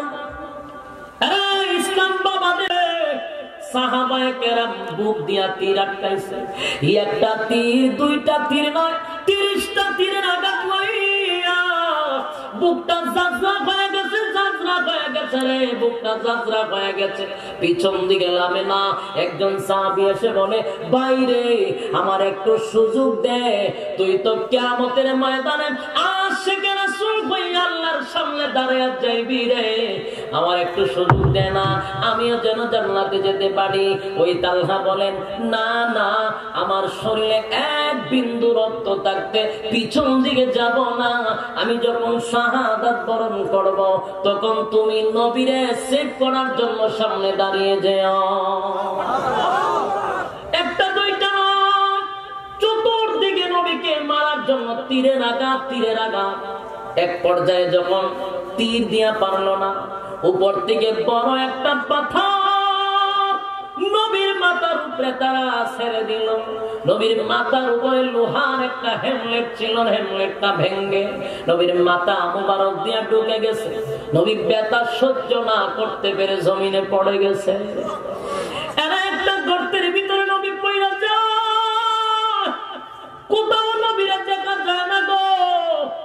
ওই সুযোগটা শয়তান ইবলিস যখন কাজে লাগায়া দিল, চতুর্দিকে ইবলিস ঘোষণা করে দিল, কুতিলা মুহাম্মদ, মুহাম্মদ না, এই জমিনে মুহাম্মদ আর নাই, মুহাম্মদ মারা গেছে। বেঈমানের কান পর্যন্ত পৌঁছে গেছে। আরে সাহাবায়ে কেরামদের কানে কানে পৌঁছে গেল, মুহাম্মদ নাই গো। ওমরের মতো একজন সাহাবী তরবারি জমিনে ফালায়া দিছে, আলীর মতো সাহাবী তরবারি ছেড়ে দিয়ে মাটিতে পড়ে গেছে। আরে বড় বড় সাহাবীরা তরবারি ছেড়ে মাটিতে বসে গেছে। কার জন্য যুদ্ধ করব? নবী নাই, কার জন্য যুদ্ধ করব? আরে উঠায়া মাটিতে পড়ে গেল। ওইদিকে ওমর তরবারি লইয়া দাঁড়ায় বলে, যে বলবি নবী নাই তার বডির থেকে আমি মাথা রাখবো না। পাগল হয়ে গেছে, তরবারি ঘুরায় বলে, খেয়ে বলছে নবী নাই, সব দেহ থেকে মাথা আলাদা করে দিব। এমনি হযরত বেলাল, হযরত আলী দৌড়াইতে দৌড়াইতে দৌড়াইতে কোন এক জায়গায় সন্ধান পেয়েছে আল্লাহর নবী জীবিত আছে। ওই গুহার ভিতরে, গর্তের ভিতরে যখন হযরত আলী ঢুকে গিয়া দেখে আল্লাহর পয়গম্বর বেহুশ হয়ে পড়ে গেছে। নবীর হুশ ফিরার পরে তাকায় দেখে হযরত আলী, আরে আলী কই রে, আমি তোদেরকে তালাশ করি, কেউ আমার পাশে নাই। ওই দিকে ডাক দেব, নবী গো, আপনি রক্তাক্ত হইয়া গর্তের ভিতরে পড়ে গেছেন, চতুর্দিকে খবর হয়ে গেছে আপনি নবী নাকি দুনিয়ার জমিনে নাই। শয়তান খবর পৌঁছায় দিস। সাহাবীরা যুদ্ধ বাদ দিয়া তরবারি মাটিতে ফেলে বইরাইয়া কান্না শুরু করে দিয়েছে, নবী নাই, কার জন্য যুদ্ধ? ওইদিকে এই খবর শুধু মক্কায় রয়েছে না, খবর মদিনায় গিয়া পৌঁছে গেছে। ওদের মাঠ থেকে মক্কায় গিয়া মদিনায় গিয়া খবর পৌঁছে গেছে। আরে মদিনার মহিলারা, শিশু বাচ্চারা পর্যন্ত আল্লাহর নবীরে কত ভালোবাসতো জানো? আজকে তো আমরা শুধু নবীর নাম দিয়া জিলাপি খাই, নবীর নাম দিয়া কেক কাটি আর লাফালাফি করি। 12ই রবিউল আউয়াল মাস আসলে এরপর আর নবী নাই। এই মাসটা এলে আশিক রাসূলের লাফালাফি দেখা যায়, ফালাফালি দেখা যায়। যারা লাফায়, যারা পালায়, খুদার কসম, আল্লাহর কালাম সামনে রেখে আমি যদি কসম কাটি আমার কাফারা দিতে হবে না। ওই সমস্ত লাফান্না গোষ্ঠী, ফালান্না গোষ্ঠী দ্বারা যতবার বাংলাদেশের রাসূলের বিরুদ্ধে কথা বলা হয়েছে, একদিনও তাদেরকে প্রতিবাদ করতে দেখছি না। আমরা রাসূলের জন্য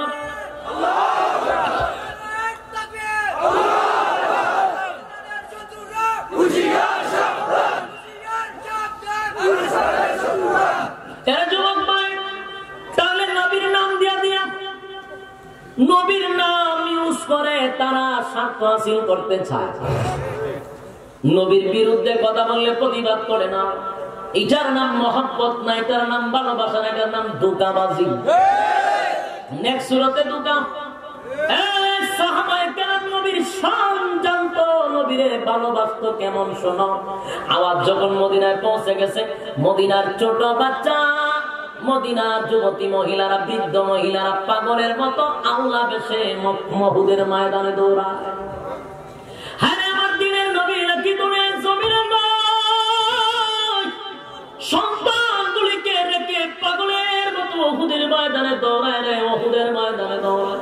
নবী নাই, নবী নাই, নবী নাই, নবী নাই। একজন মানুষ ডাক দিয়ে বলে, মা গো, কোথায় যাও? ওহুদের ময়দানে গিয়ে লাভ নাই। আমি নিজের চোখে দেখছি তোমার সন্তান দুনিয়ার থেকে বিদায় হয়ে গেছে। মহিলা যাবে না, খালি দৌড়ায়। আবার ডাক দিয়ে বলে, মা গো, কোথায় যাও গো মা?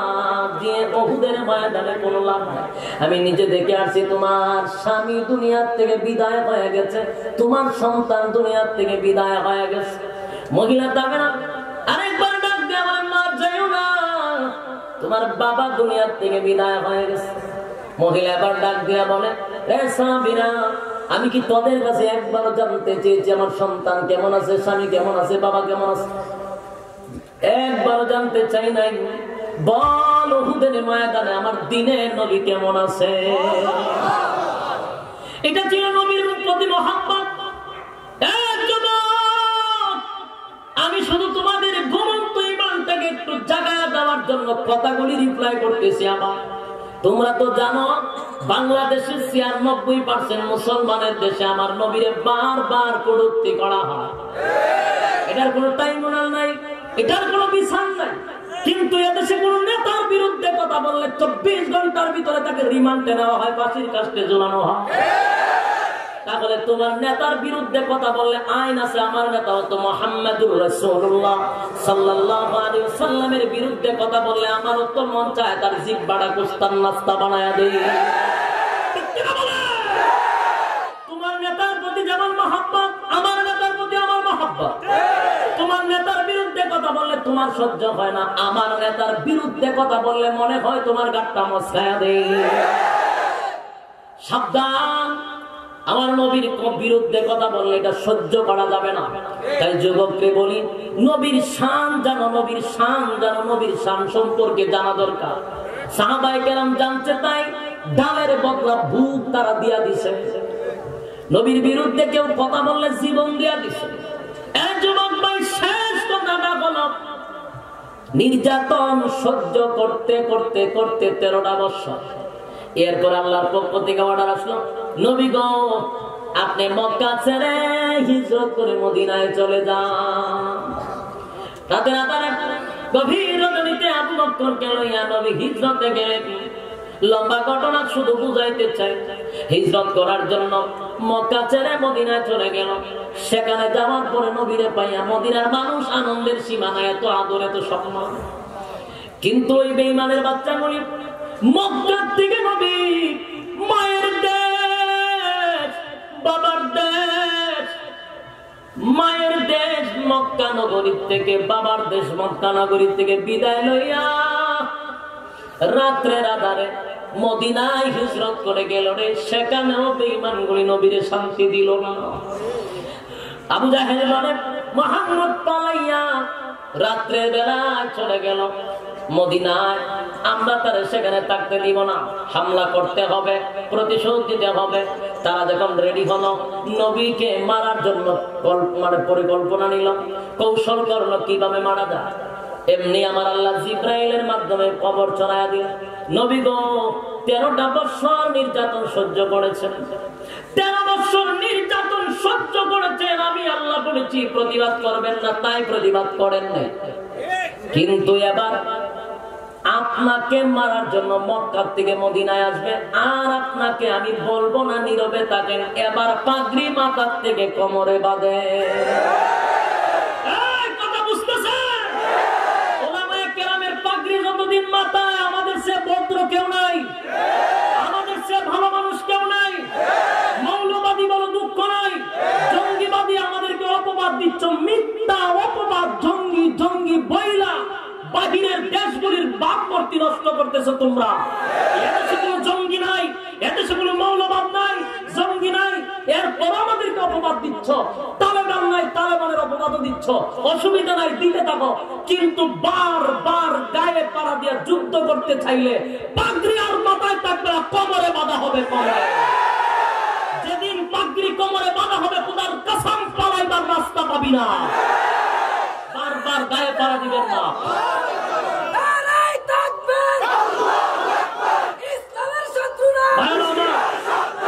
আমার কথাগুলি শুনেন। 13 বছর রাসূল নির্যাতন সহ্য করছে। মদিনায় যাওয়ার পরে যখন আবার আঘাত করতে চাইছে, আল্লাহ বলেন এবার ধরেন, কুবা শামসুর মতো কুবা। এরপরে শুরু হইল যুদ্ধ। রাসূল নিজে সেনাপতি যুদ্ধের ময়দানে। এই কথা দিয়ে অনেক কিছু বুঝাইতে চাই।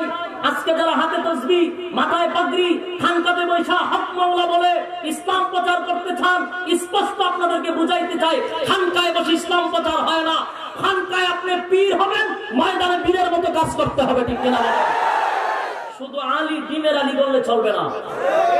খানকাত বৈশা বৈশা ডিমের আলী, খালা মুরগি এগুলা নয়।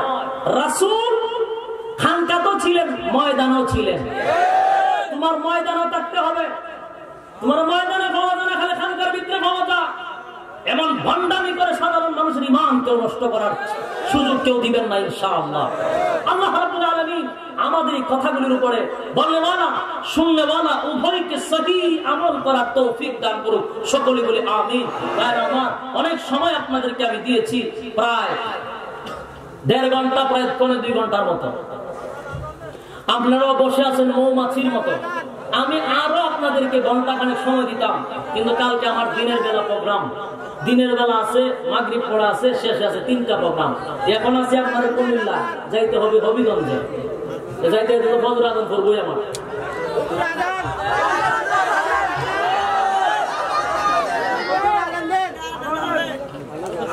আপনারা কি আযানের লেগে বসে রয়েছেন? কি আজীব অবস্থা, চিন্তা করেন।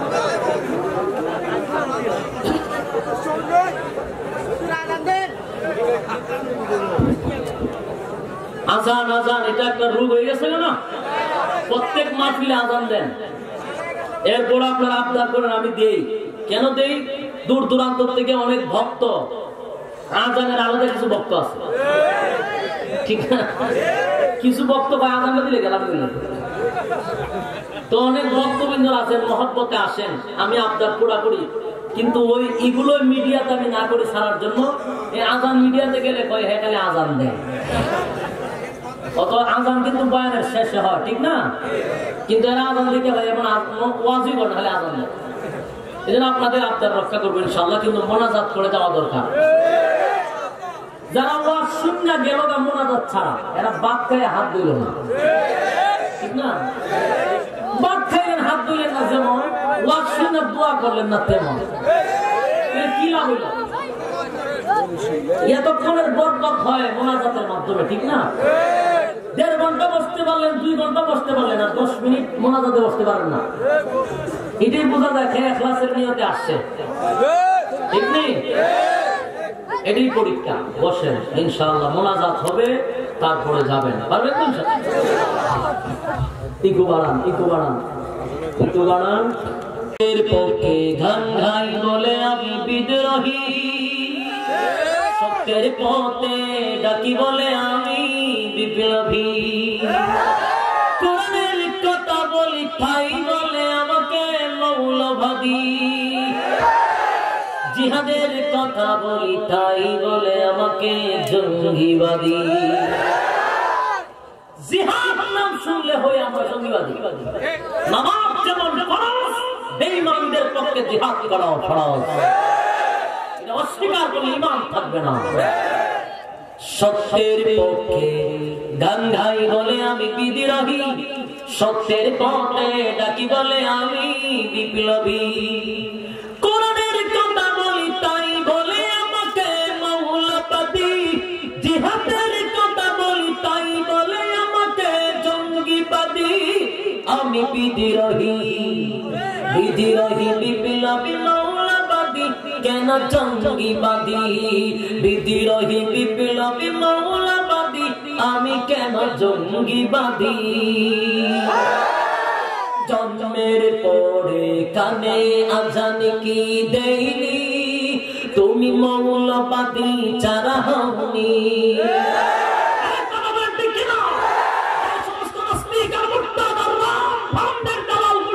মৌলবাদী বলে গালি দেয়, জঙ্গিবাদী বলে গালি দেয় আলেমদেরকে।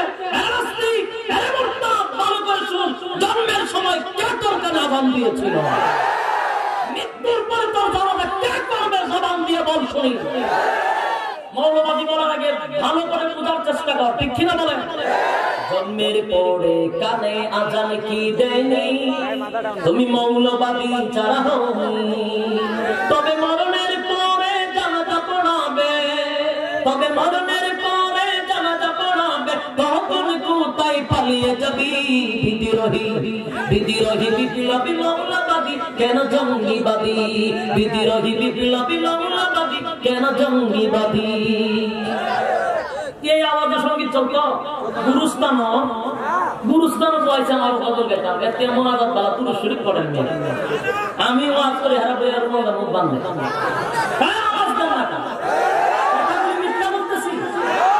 আপনারা কণ্ঠ নীরবতায় দেখায় বোঝা যায় আপনারা এটার মধ্যে একমত। আওয়াজ কই? আওয়াজ দিতে হবে। সত্য হইলে আওয়াজ দিবেন, মিথ্যা কথা আওয়াজ দেওয়ার দরকার নেই। সত্যের পক্ষে ঘান ঘাই বলে আমি বিদ্রোহী, সত্যের পথে ডাকি বলে আমি বিপ্লবী। কোরআনের কথা বলি তাই বলে আমাকে মৌলবাদী, জিহাদের কথা বলি তাই বলে আমাকে জঙ্গিবাদী। বিদ্রোহী বিপ্লবী মৌলবাদী, কেন জঙ্গিবাদী? বিদ্রোহী বিপ্লবী মৌলবাদী, আমি জঙ্গিবাদী। কি মনে করে ওই হনুমান, দাড়ি টুপি দেখলেই তালেবান? কি মনে করে ওই হনুমান, দাড়ি টুপি দেখলেই তালেবান? তবে তবে সিংহের চেয়ে বেশি ভয় পায়, তবে সিংহের চেয়ে বেশি ভয় পায় মাথায় পাগড়ি দেখে যদি কিনা। কিছুটা গেলে কি হয়, কিন্তু আমাদের মানুষ হুঙ্কার শুনলে তত্ত্ব করে গালা শুনবে। ফয়জুল করিম সাহেবের হুঙ্কার শুনলে কি মনে করে ওই হনুমান, দাড়ি টুপি দেখলেই তালেবান? কি মনে করে ওই হনুমান, দাড়ি টুপি দেখলেই তালেবান? তবে সিংহের চেয়ে বেশি ভয় পায়, সিংহের চেয়ে বেশি ভয় পায় মাথায় পাগড়ি দেখে যদি। বিদ্রোহী বিপ্লবী মৌলবাদী, কেন জঙ্গিবাদী? বিদ্রোহী বিপ্লবী মৌলবাদী, কেন জঙ্গিবাদী? সত্যের পক্ষে ঘান ঘাই বলে আমি বিদ্রোহী, সত্যের পথে ডাকি বলে আমি বিপ্লবী। কোরআনের কথা বলি তাই বলে আমাকে মৌলবাদী, জিহাদের কথা বলি তাই বলে আমাকে জঙ্গিবাদী। আমি বিদ্রোহী, বিদ্রোহী বিপ্লবী মৌলবাদী, কেন জঙ্গিবাদী? বেহায়া নারীর ওই কেমন কদম, ইসলাম মানে ওদের মাথা বেবা। বেহায়া নারীর ওই কেমন কদম, ইসলাম মানে ওদের মাথা বেবা। তবে পরে তার কথা যদি বলি, তার কথা যদি বলি, তখন হয়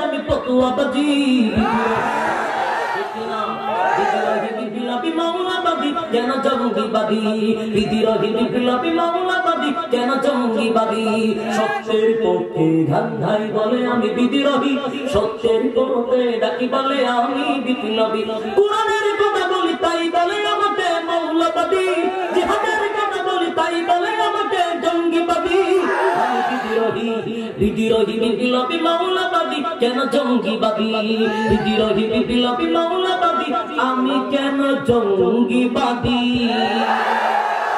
আল্লাহু আকবার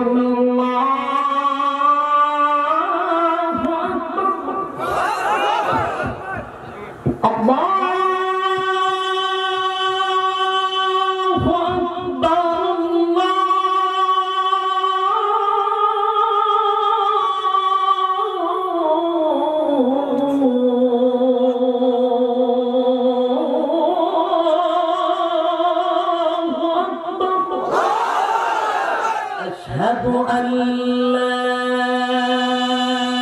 إله إلا الله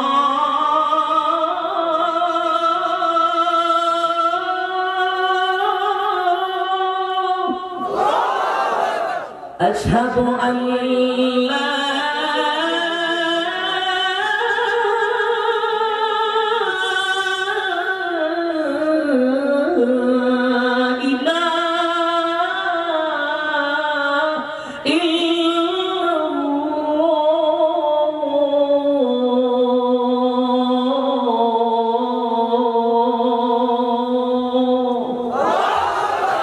أشهد أن محمدا رسول الله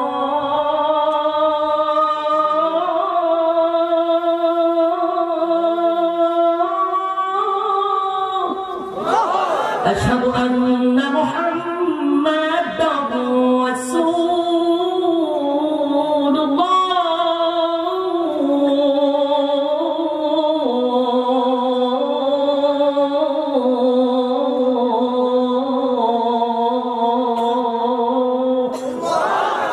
حي على الصلاة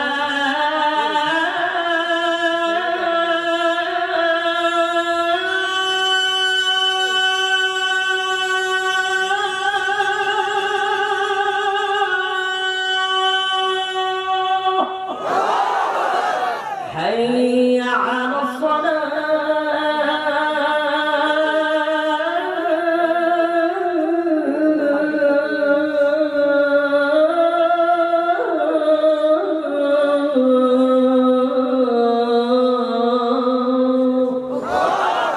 اللهم آمين ربنا ظلمنا أنفسنا وإن لم